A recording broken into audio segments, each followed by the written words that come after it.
We learn chords backwards on the guitar, and people often never learn the first step, and it's this first step that you're missing. Only completely weirdly do really advanced guitarists get to learn the chords and the fretboard on the level that a beginner pianist would. It's messed up, it's completely backwards. But I'm going to show you how it's done. This is how you should learn a C major chord on your guitar. We're going to start with a C major chord on a single string. Okay, so here's a string, not any specific guitar string, just a string. C chord is made up of 3 notes, C, E and G. Again, forgive me for patronising or for not going into enough detail, but bear with me. So we're going to have a C at the first fret on this string. If we have that there, here's where the others are. We've got an E and a G. I'm also going to put on the octave. Now these notes are known as the root, the major third and the perfect fifth. Forgive me if I'm patronising, again, I'm sorry. Now take a moment to notice the distance between these notes. C and E, there is 4 frets. That's the distance of a major third. Between the E and the G, 3 frets. That's a minor third. And between the G and the next C, the octave, the next root up again, is a perfect fourth. So that's 5 frets. So 5 frets, which is a perfect fourth. And this pattern then repeats up the string. So all the way, if the string was infinite, C, E, G, C, E, G, this distance apart.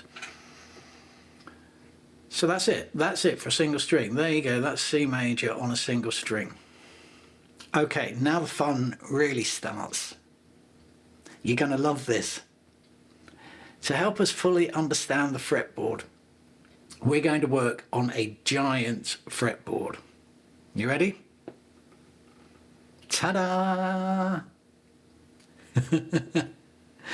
Now this giant fretboard has an equal distance between the pitches of each string. This is tuned in perfect fourths. This means the distance between each string is a perfect fourth. To go over the orientation, it's like tab, just to make sure you're looking at this the right way. The bottom line is the thickest, lowest string, okay? The top line is the highest string, like tab if you read tab. So I just want everyone to be sure on the orientation of the fretboard that I've put on the screen. Now, I'm going to build a chord of C across the strings, because as you'll see, the notes of our C major chord go backwards. I'm going to build a C major chord on the C on the far right. So here's our E, the major third, and here's our G, the perfect fifth. So you'll see our C major chord works out to be a nice diagonal line sort of shape. Notice the cross string shape of the major third between the C and the E, the minor third between the E and the G, and the perfect fourth when we add the octave above it. We can then keep going, repeating the shape across the fretboard, and we get a chain of C major chords. Each one is an octave higher than the previous one. So playing each one of these is the same as playing a C chord in each octave of the piano. So I'm just going to take away the colour of the notes now, because I think the colours make it look more confusing. Now let's have a close look at our chain of C chords that we've made, and different ways we could play the C chord within the chain. We could play off 3 notes of C, E and G. Or we could play the next 3 notes, which would be E, G and C. Or we could play the next 3 notes, which would be G, C and E. Then that would bring us back again to C, E and G. So we have 3 different ways of playing a C major chord. C, E and G are root position. E, G, C are our first inversion. G, C and E are second inversion. I should also point out at this point that these 3-note chords are known as triads. So now you can view our chain of C major chords as being made up of repeating patterns of 3 shapes. Root position links into first inversion, which links into second inversion, which links into root, which links into first inversion, which links into second inversion, which links into root, and on it would go. So that's our chain of C's, C major chords. It's vital that you fully understand this and are totally familiar with it. This is fundamental. the core of how we play a C chord on a guitar is this chain of Cs. This is the bit that nobody teaches, and most people have no clue about. This chain of C triads is everything. Make sure you have a thorough grasp of this chain. I can't stress this enough. This chain is everything. Now we're going to cover the whole fretboard with C chords. All we have to do is build this same chain starting on each one of the notes from our C chord along the bottom string. So we build a chain from our G. This will start with the second inversion shape because the first note we're starting on is a G. We build a chain from our E. This starts with the first inversion shape.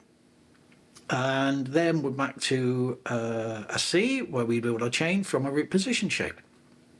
And we carry on backwards as far as possible and forwards as far as possible. And there it is, a giant fretboard tuned in equal fourths with all the notes from a C major chord on. Isn't it beautiful? You should now, of course, be able to see how it's made up of our diagonal chains of C triads. But it's worth noticing how the same triads repeat in opposite diagonals. Opposite diagonal way. Take this root position triad. Notice how it repeats diagonally up 2 strings across 2 frets. Find any root position triad and you'll see how the same will happen. The same goes for first inversion triads. Find one, then see how it repeats diagonally up. And of course the same for second inversion triads. This is useful to notice. It makes it easier to find the same triad the next octave up. So thankfully we don't have a fretboard this big. Yeah, our fretboard is just a chunk of this giant fretboard. So let's cut out the chunk that is our fretboard. Right, and now I'm going to delete the notes that are left over. And let's centralize what we've got left to satisfy any OCD tendencies. The dots outside our fretboard that are left are open strings, open string notes, okay? Right, and just to make everyone even more comfortable, let's put in our marker dots below the fretboard. So there it is, our little chunk of the infinite fretboard from another realm. Now let's go over everything that we now know now that we are looking at a normal 6-string fretboard, a normal size 6-string fretboard. We know our 3 major chord shapes, triads, which go across 3 strings. We have our root position triad shape, which we build off a C, our first inversion triad shape, which we build off an E, our second inversion triad shape, which we build off a G. This sequence will keep repeating all along the fretboard up and down. And we can do this on any set of 3 strings. We can also see each one of our 3 shapes repeating in a diagonal fashion across the fretboard, each one being an octave higher than the previous one. Our root position triad, our first inversion triad, our second inversion triad. So there it is. A thorough knowledge of a C major chord all over the fretboard using just 3 shapes in perfectly repeating patterns. With the way things are here, if we want to play a 6-string C major chord across the whole fretboard, a big C major chord, we get these ridiculous unplayable shapes such as this, this, this, this, this, and this. Ouch. So in order to make these bigger chords playable, the guitar alters the tuning between the G and B string, which has the effect of moving everything on the B and top E string up 1 fret, like this. So we had this, now we have this. We had this, now we have this. We have this, then we have this. Okay. What exactly the guitar does here is change the perfect 4th distance between those 2 strings to a major 3rd. It then carries on in perfect 4ths. This is massive. And yet this is something that's very rarely spoken about. I remember hearing about it years ago, but couldn't see the relevance to my understanding of the fretboard or how it made anything any easier. This is because I was taught like every other guitarist, starting with open position stuff, chords, a couple of scales, then some 2-octave closed position scales, bar chords, etc. And as I try to convey in many of my videos, this is messed up and is the result of a lack in musicianship amongst the guitarists compared to many other instrumentalists. So we've changed the tuning between the third and second string, the G and the B string, to a major third, and now we have the fretboard that we all know and love. Let's put in the names of the strings now that we have our actual fretboard. E to A is a perfect fourth, A to D is a perfect fourth, D to G is a perfect fourth, G to B is a major third, B to E is a perfect fourth. Now, thanks to this cheeky little adjustment, we have much more comfortable, playable, bigger chord shapes, such as this, this, this, this, and this. But oh no, I hear you cry. This has now messed up our triad shapes on the higher strings. Yes, but only a little bit. Our root position triad on D, G and B is now this. It naturally should be this, as we have learned, but now it's this. We can see how the top note has slid up 1 fret. Our first inversion on the D, G and B strings is now this. It was this, but now it's this. Again, see how the top note goes up. Our second inversion shape on the D, G and B strings is now this. It was this, but now it's this. And once more, see how the top note goes up 1 fret. So what so far has now been these 3 shapes on the D, G and B strings are now these 3 shapes. At first you may groan with annoyance that our logical layout has been messed up, but it's actually not a bad thing. Firstly, you shouldn't have to consider these as new shapes to learn. Consider them as the same 3 shapes, just with a little caveat in the back of your mind that it's just been adjusted for the B string. Secondly, this alteration actually gives us a much more comfortable triad shape. In fact, the D, G, B string triad shapes are my favourite. They're really easy, make for easy, comfortable chord changes. So don't hate these little fellas. They'll become your best friends, I promise. Okay, so now we need to go over the G, B, E string triad shapes. Because it is both of these top 2 strings that have moved up, we need to alter our triad shapes by moving the top 2 notes up 1 fret. So, our root position triad shape is now this. It was this. See how the top 2 notes have moved up. Now it's this. Our first inversion triad shape is now this. It was this, but it's now this. Again, see how the top 2 notes have moved up. Our second inversion triad shape is now this. It was this, but now it's this. Again, see how the top 2 notes have moved up.